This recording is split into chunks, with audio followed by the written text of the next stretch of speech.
नमस्कार मित्रांनो मैत्रिणींनो, एंट्री पॉईंट राईट पाहिजे तुमची कुठल्या शेअरमध्ये. ओके, तर एंट्री पॉईंट राईट असणारे शेअर आत्ता आपण काही डिस्कस केलेले आहेत. आता हा एक नवीन शेअर आहे बजाज, पुण्याचं संजीव बजाज. या माणसाची हाऊसिंग कंपनी आहे बजाज हाऊसिंग. ओके, आताच वर्षापूर्वी याचा IPO येऊन गेला आणि IPOच्या खालीच हा शेअर अजूनही कोट होतं आहे 107 किंवा 103ला वगैरे असा माहीत नाही. पीक याचा 181 होऊन गेला. परत तिथे जाऊ शकतो नो डाऊट, कारण बजाज DNA उत्तम आहे संजीव बजाजचा.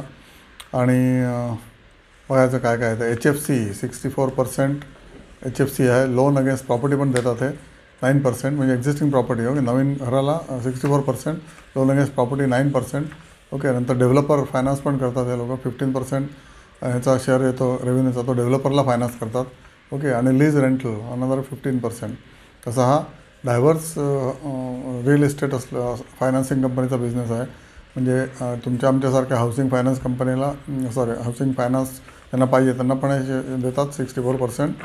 त्यांचा रेव्हेन्यू त्याच्यात नाही, तो 9% कुठून येतो. लोन अगेन्स्ट प्रॉपर्टी, तुमचं घर असेल त्याच्यावर तुम्हाला इम्प्रूव्हमेंटसाठी पाहिजे असेल तर 9% त्याच्यातनं रेव्हेन्यू येतो. डेव्हलपरला 15% देतात आणि लीज रेंटलला किती देतात 15% देतात अजून. तर डायव्हर्स असा बिझनेस आहे यांचा. यावर्षी प्रॉफिट याचा 2163 कोटी झाला प्रॉफिट आफ्टर टॅक्स एका वर्षाला. ओके, आणि किती 1,14,000 कोटी याचं AUM आहे. इंटरेस्ट इन्कम आहे 8986 करोड. ओके, आणि अदर इन्कम आहे 590 करोड.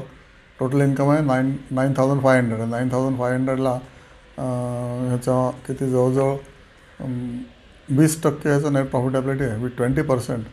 9,500 टोटल इन्कम आहे. ओके, आणि इंटरेस्ट एक्सपेन्सेस गेले 5,900 फक्त. ओके, नेट टोटल इन्कम आला 3,597. ऑपरेटिंग एक्सपेन्सेस पीनट 747 करोड आहेत फक्त. त्याच्यामुळे PBT इज 2850 करोड. आणि त्याच्यातून अजून काय टॅक्स गेला 80. तर profit before tax is 80 is what loans losses provision 80 is काय म्हणायचं NPAs. तर त्यांनी निगेट केले 80 करोड. आणि नेट प्रॉफिट त्याचा झाला 2163 करोड, म्हणजे 20%हून जास्त. 20%हून जास्त असणारी ही हाऊसिंग फायनान्स कंपनी आहे. बजाजची आहे, ब्रँडेड कंपनी आहे. फेस व्हॅल्यू 10 आहे. ओके, पुढे ती स्प्लिट पण होऊ शकते. आणि PE ह्याचा 41 आहे, स्वस्तच म्हणायचं पाहिजे.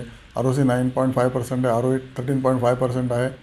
ओके, इक्विटी मात्र जास्त आहे. That is the reason why this share is quoting so low. 104 वगैरे इक्विटी आहे 8,300 crore. That is the issue in this company. पण ठीक आहे, as long as you are getting right entry point and right exit point, you should be happy about it. तुम्हाला काय करायचं आहे की इक्विटी किती मोठं आहे किंवा लहान आहे. बजाज ग्रुप आहे. ओके, DNA फिनॉमिनली चांगला आहे. आणि बघा तुम्हाला पडतं का त्याप्रमाणे वेगवेगळ्या टाईपचे तुम्हाला मी शेअर्स सांगतो आहे. आणि उत्तम शेअरचे पडलेले शेअर त्याच्याबद्दल आपण डिस्कशन करतो आहे.